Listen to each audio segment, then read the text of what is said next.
आदरणीय व्यासपीठ आणि आपण सर्व प्रशिक्षणार्थी, चौथ्या टप्प्यातील शेवटचा टप्पा आपला आणि शेवटच्या टप्प्यातले आपण शेवटचे प्रशिक्षणार्थी मित्र हो. पहिला दिवस सुरू झाला आणि शेवटचा दिवस कधी संपला हे कळलंच नाही. म्हणजे लिहिता लिहिता 5वा दिवस कधी आला हे खरंच काय आम्हाला कळलं नाही.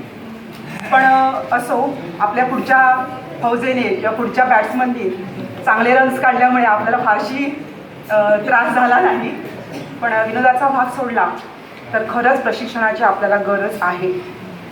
कारण प्रशिक्षण आपल्याला सगळ्यांनाच माहिती आहे की एक नवचेतना देतात.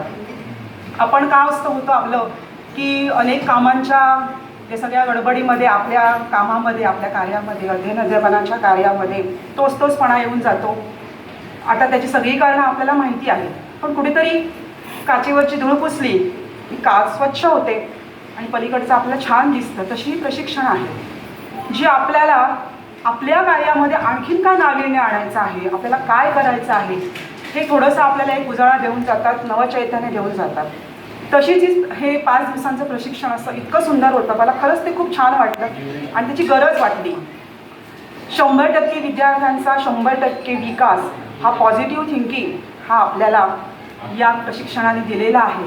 स्वयंप्रेरणा, सरांनी घेतलेला शून्याचा प्रयोग किंवा सेल्फी विथ सक्सेस, आव्हानं, नवीन शब्द आपण शिकलेलो आहोत. आता आपल्याला परत नवीन अनेक आव्हानं आहेत. त्या आव्हानातून पुन्हा या मुलांना पुढे कशी आव्हानं निर्माण करून त्यांना तिसऱ्या लेवलची आपण लेवलची कशी मुलं तयार करणार आहोत.